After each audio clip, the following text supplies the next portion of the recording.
అస్మద్గురుభ్యో నమ. పర్ణశాలకి స్వాగతం.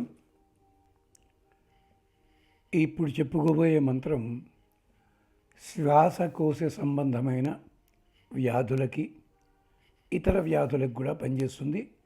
శ్వాసకోశానికి సంబంధించి ప్రధానంగా పనిచేస్తుంది. ఇది ఆ వ్యాధి ఉన్నవాళ్ళు 27 సార్లు ప్రతిరోజు 90 రోజుల పాటు చదువుకుంటే మంచిది. పాలు నైవేద్యం పెట్టి తీర్థంలా తీసుకోవడం, ఇష్టదైవానికి 3 సార్లు పసుపు, 3 సార్లు కుంకం, 3 సార్లు గంధం, 2-3 పుష్పాలు లేదా ఒక తులసి దళం ఉంచండి.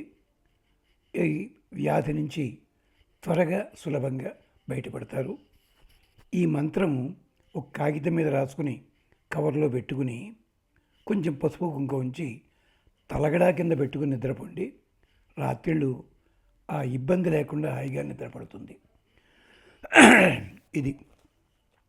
ఇది కూడా ఋగ్వేదంలోంచి తీసుకున్న మంత్రం. పృషదశ్వామరుత పృస్నిమాతర శుభం యావాను విదధేషు జగ్మయ అగ్నిజిహ్వా మనవ సూరచక్షస విశ్వే నో దేవా అవస ఆగమన్య. మళ్ళీ ఒక్కసారి. పృషదశ్వ మరుత పృస్ని మాతర శుభం యావానో విదధేషు జగ్మయ అగ్నిజిహ్వా మనవ సూరచక్షస విశ్వే నో దేవా అవస ఆగమన్య. పృషదశ్వ చక్కని చుక్కలు కలిగిన గుర్రములు కలవాడు. పృస్ని మాతర భూమి యొక్క పుత్రుడు. పృస్ని అంటే భూమండలాన్ని తల్లిగా కలిగినవాడు. విదధేషు యావాన శుభం విద్వాంసులైన వాళ్ళకి యావాన శుభం శుభములను కలిగించేవాడు. అగ్నిజిహ్వా మనవ అగ్నిజిహ్వా మనవ అందరు దేవతలకి కూడా బాగా దగ్గరవాడు. అగ్నికి ప్రత్యేకించి దగ్గరవాడు.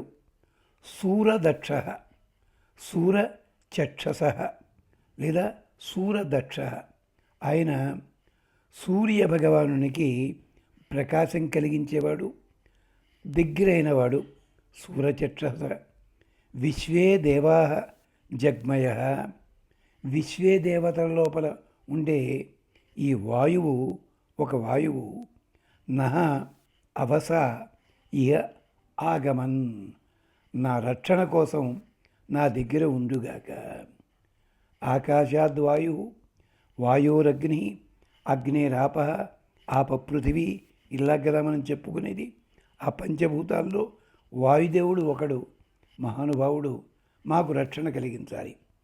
వాయుదేవుడు అతని గుర్రాలు మంచి చుక్కల గుర్రాలు, మంచి మచ్చలుంటాయి, అందమైన గుర్రాలవి. పృస్ని మాతర భూమండలానికి పుత్రుని వంటివాడు. విదధేషు యావాన పండితుడైన వాడు ఎవరుంటారో అతనికి యావాన శుభం అతనికి చక్కటి వాక్యములు ప్రసాదిస్తాడు. వాయుదేవుని అనుగ్రహం చేతనే వాక్కులు వస్తున్నాయి కనుక అలాంటివాడు. అగ్నిజిహ్వా మనవ అగ్నికి బాగా దగ్గరవాడు. అగ్నియే జిహ్వగా కలిగినవాడు మహానుభావుడు.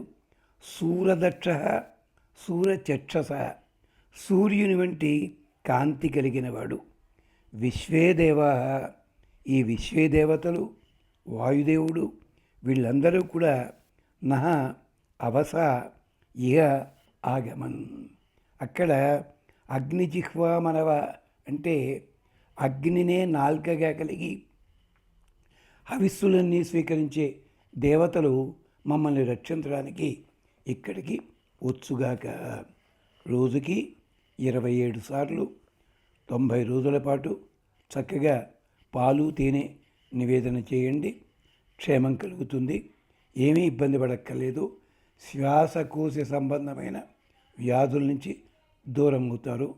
మీకు ప్రతిమ కావాలి అన్నట్టయితే ఆంజనేయ స్వామి విగ్రహాన్ని పెట్టుకోండి సన్నిధిలో. అది కూడా వీలైనంత వరకు 6 అంగుళముల ఎత్తు మించకుండా అది పెట్టుకోండి, క్షేమం కలుగుతుంది. ఇది శ్వాసకోశ సంబంధమైన వ్యాధి నివారణకి. మళ్ళీ ఒక్కసారి పృషదశ్వ మరుత పృశ్నిమాతర శుభం యావానో విదదేషు జగ్మయ అగ్నిజిహ్వ మనవ సూరచక్ష విశ్వేనో దేవ అవస ఆగమన్ ఇహ. ఇక్కడికి రెండయ్య దేవతలారా, రక్షించండి. తరువాతి మంత్రం మనం మాట్లాడేటప్పుడు ఆ మాటల్లో కటుత్వం ఉంటుంది. ఆ కటుత్వం పోవాలి. ఇది పెద్దల కోసం, పిల్లల కోసం కూడా ఉపయోగిస్తుంది. పిల్లలు కూడా ఈ మధ్య స్కూళ్ళు అవి సరిగ్గా ఉండటం లేదు.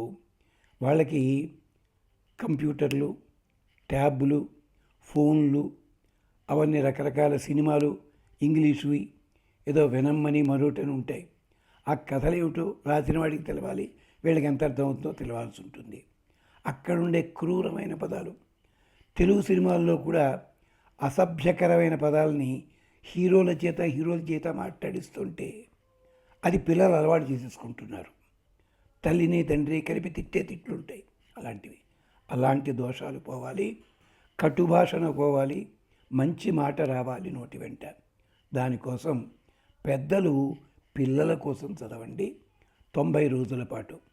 రోజు 11 కానీ 27 కానీ ఇష్టదైవం ముందే కూర్చోండి. నివేదన తేనె. ఆ తేనె పిల్లలకి ఇవ్వండి ప్రసాదంగా. ఇది ఋగ్వేదంలో మంత్రము, శాంతి మంత్రంగా కూడా మనం చెప్పుకుంటారు. చాలా స్కూళ్ళల్లో ఫ్యాషన్ అయింది వేదం చదవడం. అలాగే దీంట్లో కూడా చెప్తారు, అర్థం మాత్రం ఎవరు చెప్పరు. ఇది భద్రం కర్ణేభిః శృణుయామదేవా భద్రం పశ్యేమ అక్షభిః యజత్రాః స్థిరైః అంగైః తుష్టువాంసః తనూభిః వ్యసేమ దేవహితం యదాయుః. ఓ దేవతలారా, మిమ్మల్ని ప్రార్థిస్తున్నాం. భద్రం కర్ణేభిః శృణుయామ దేవాః. ఓ దేవతలారా, మేము మా చెవులతో వినేవి భద్రము, క్షేమకరము, శుభకరము, స్వాదుకరము అయినది. ఎంచేత ఈ చెవుల లోపల దిక్పాలకులంతా ఉన్నారు. ఐతరేయ ఉపనిషత్తు చెప్పింది రహస్యం. అందుకని భద్రం కర్ణేభిః శృణుయామ దేవా. అలాగే కంటి లోపల సూర్య భగవానుడున్నాడు. భద్రం పశ్యేమ అక్షభిః యజత్రాః. మేము కన్నులతోటి క్షేమాన్ని చూడాలి. పూజనీయమైన వస్తువులని, చెడు వస్తువులని, చెడు దృశ్యాలని, అలాంటి దుర్మార్గపు వేషములని మేము చూడకుండా ఉందురుగాక.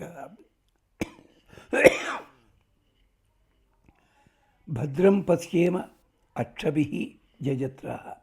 కందులు మాత్రమే కాదు, ఇంద్రియాలతో కూడా.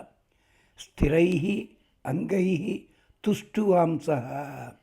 స్థిరమైన బలంతో, అంగ ప్రత్యంగముల బలంతో, తుష్టువాంసః మిమ్మల్ని స్తోత్రం చేస్తూ, మిమ్మల్ని సంతృప్తిపరుస్తూ మేము తనూభిః వ్యసేమ. ఇందుకు చెప్పాం కదా, అలాంటి ఆరోగ్యమైన స్థితి లోపల ఉంటూ మేము నిలిచి ఉండాలి. దేవహితం యదాయు. ఇది దేవతల విహితము, దేవతల కోసం విహితము అయిన ఆయుష్ని మేము పూర్తిగా పొందాలి. మమ్మల్ని రక్షించండి. ఇది శాంతి మంత్రము. ఈ మంత్రాన్ని శ్రద్ధగా ఉదయం సాయంకాలం, ఉదయం 11 సార్లు, సాయంకాలం 3 సార్లు మీరు చదవండి, చదివించండి. పెద్దవాళ్ళైతే 27 సార్లు చదవచ్చు. తేనె నివేదన చేయండి, లేదా బీజాపూరములు లేదా అరటిపళ్ళు కానీ దానిమ్మ పండు కానీ నివేదన చేయండి. పిల్లలకి ప్రసాదంగా ఇవ్వండి. వాళ్ళ జన్మ నక్షత్రం నాడు మాత్రము 108 సార్లు చదవండి, నెలకొక్కసారి. ఆ రోజు పాయసాన్ని నివేదించండి. అది విశేషం.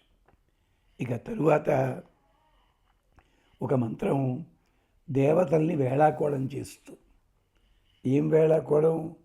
మాకు సంపూర్ణమైన ఆయువు ఇవ్వండి అయ్యా, రక్షణ కలిగించండి అయ్యా. ఎందుకో తెలుసా వేళాకోళం? శతమిన్ను శరదో అంతిదేవ యత్రానః చక్ర జరసం తనూనాం పుత్రాసో యత్ర పితరో భవంతి మానో మధ్య రీరిషత్ ఆయు గంతో. ఓ దేవతలారా, మీరు మాకేమిటి ఇచ్చారు? మీరు 100 సంవత్సరాల జీవితం ఇచ్చారా? నిజంగా ఇచ్చారయ్యా మీరు? ఆశ్చర్యంగా ఉంటుంది. శతమిన్ను శరదో అంతిదేవా, 100 ఉన్నాయి అని కొలిచినట్టుగా ఇచ్చారు. కానీ ఎత్ర నహ చక్ర జరసం తనూనాం, రోజు గడుచున్న కొద్దీ కూడా, రోజు గడిచే కొద్దీ కూడా మమ్మల్ని ముసలితనం చక్రంలా పట్టుకుని తిప్పి తిప్పి కొడుతూ మమ్మల్ని ఆక్రమిస్తోంది.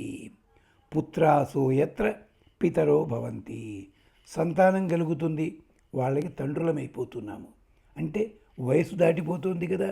మానో మధ్య రీరిషత ఆయు గంతో, మిమ్మల్ని ఒక్కటే, మేం మనవాళ్ళు పుట్టిన కొడుకులు, మనవాళ్ళు, మనవరాళ్ళు ఇంతమంది వచ్చినా కూడా మేం జీవించినంతకాలం నువ్వు 100 ఏళ్ళు అంటావా? ఎక్కువ, నీ ఇష్టం అది. అదంతా కూడా పూర్తి ఆయుష్తోటి ఆరోగ్యంతో ఉండాలి. మీరేమో 30 ఏళ్ల వయసులో ఉంటారు. మీకు మనవాళ్ళు, మునిమనవాళ్ళు 15 తరాలు గడిచిపోయినా కూడా మీకు ఎప్పుడు 30 ఏళ్ళే. మాకు ఇచ్చింది 100 సంవత్సరాలు అంటావు. దాంట్లో బాల్యం పోతోంది, కౌమారం పోతోంది, నిద్రపోతోంది, ముసలితనం వచ్చేస్తోంది, కొడుకులు పుడతారు, వాళ్ళకి మళ్ళీ పిల్లలు, వాళ్ళ ఇలా ఏమిటే మీరు ఇస్తుంది మాకు? అది వేళాకోళం. అందుకని శతమిన్ను శరదో అంతి దేవాః యత్రానః చక్ర జరసం తనూనాం పుత్రాసో యత్ర పితరో భవంతి మానో మధ్య రీరిషత్ ఆయు గంతో. 45 దాటగానే గ్రహాల బాధలు ఎక్కువైపోతాయి. ఆ బాధలు తొలగించండి అయ్యా దేవతలారా, మమ్మల్ని రక్షించండి. అది ఇక్కడ మంత్రము. ఇది మీ ఇష్టం, మీ ఓపిక. రోజు కూడా పాలు నివేదన చేయండి, వెన్న నివేదన చేయండి. క్షేమంగా ఉండండి. సంతోషం. స్వస్తి.